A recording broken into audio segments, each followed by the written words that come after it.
make a book bracket where I pick my favorite book from every month. I do single elimination, so I whittle it down to my top 3 books of the year. I thought in this video I would give you my entire 2025 bracket, and I'd love to know if any of these books have made your favorite lists, or if there's anything in this list that you are considering reading. In January, my favorite book was Where Sleeping Girls Lie. Do not know how to say this author's last name. It was a dark academia, which I don't read a lot of, but I usually like them.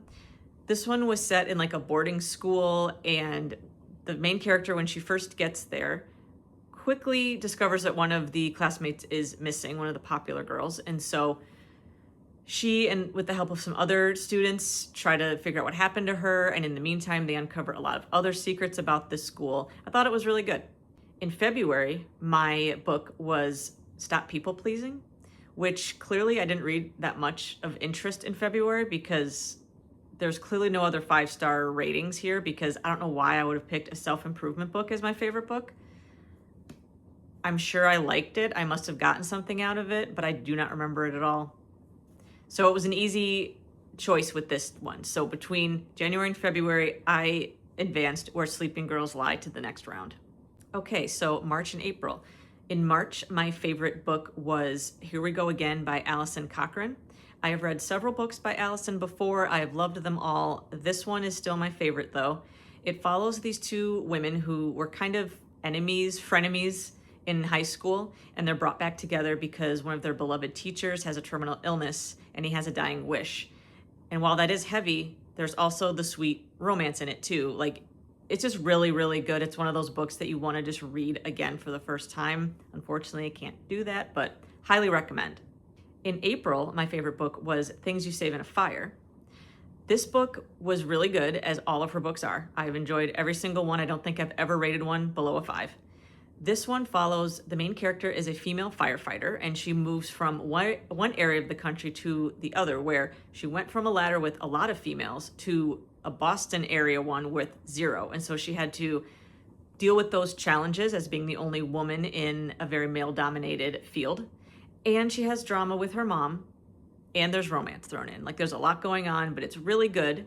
And while I really liked it, I gave Here We Go Again the advantage, and so that one moved on into the next round.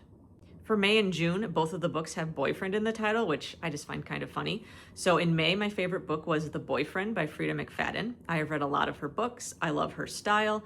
I love just the way she plants seeds of doubt throughout the book, and you also kind of get this false confidence of like, I know what the twist is going to be, and then almost every time I've been surprised. There's been a couple times where I sort of figured it out, but I just love them. I fly through her books. They're very fast paced, and like at least once a month I need a book like that, and she's one of my go-tos. I really liked this one. In June, my favorite book was Canadian Boyfriend. This was a romance. It was set in Minnesota, which I love, being my home state. It followed a girl who worked at Starbucks at the Mall of America in high school, and this hockey team was visiting for a tournament, and she really had a crush on one of the players, and because she felt lame that she didn't have a boyfriend, she like pretended they were long distance dating and thought nothing of it, and then the guy comes back in her life as an adult, which is very far-fetched, of course, but you know, a lot of romance books are far-fetched, but it was really cute. I just really loved it. Even though I loved it enough to be my favorite book in June, I liked The Boyfriend better, so that one advanced to the next round. Now for July and August. So in July, my favorite book was The Bodyguard. This one, just like the one I read earlier in the year, super great. The main character here was a bodyguard, or like executive protection, and she is tasked with protecting a famous actor, like, you know, kind of like a Ryan Gosling or like a Bradley Cooper type, like a heartthrob. And it's really interesting because something that Catherine Center does very well is she researches the occupations of her characters. And so you learn a lot about what that specific job does, which I think that's really interesting. A lot of fiction books don't go into that much detail and research, and she does, and it shows. This book was really good, like usual, had a lot of drama, had the romance, amazing. In August, my pick was Just for the Summer by Abby Jimenez. She is a local author, and she also owns a cupcake shop here locally, and also she has a couple locations, I believe, in Los Angeles. I love her books because they are very rom-com-y, not a lot of spice, so much else going on, family drama, just a lot of other things besides just the relationship, but the relationship is still the foundation of the book.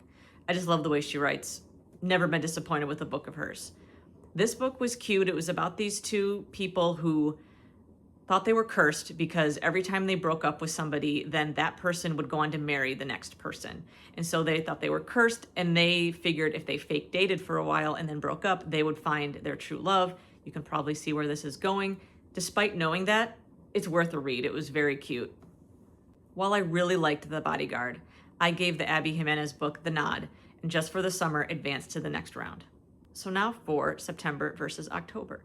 In September, my pick was Mad Honey. I've read a lot of books by Jodi before, well, like 3 or 4.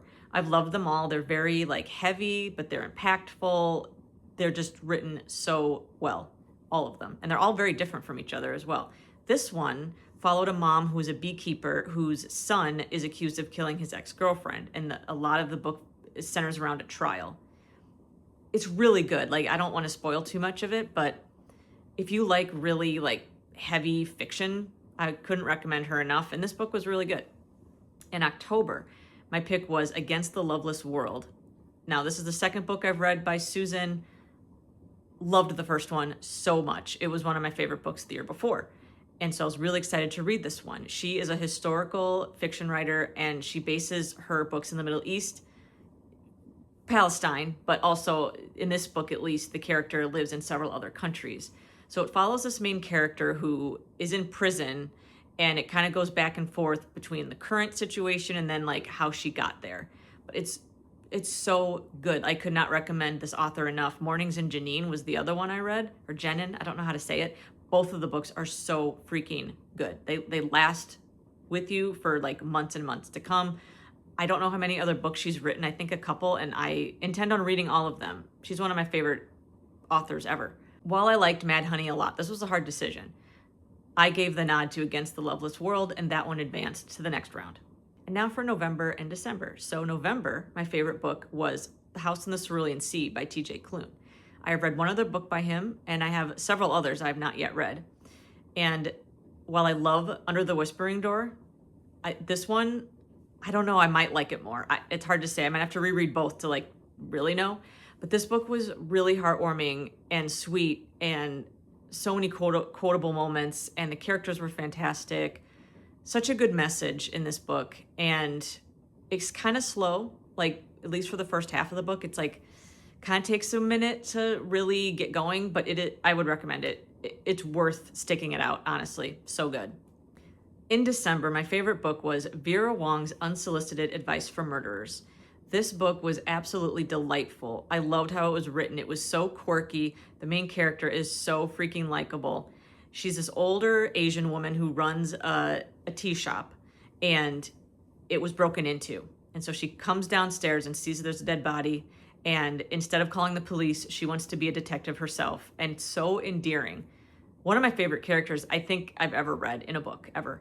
And so I'm really excited to read the other books in this series. It was just really, it was great. I would recommend it to basically everybody.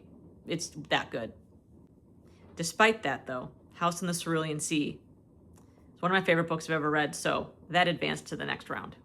And now for the finalists. So between Where the Sleeping Girls Lie and Here We Go Again, very easy choice. Here We Go Again by Alison Cochrane is in my top 3. The next matchup is The Boyfriend versus Just for the Summer.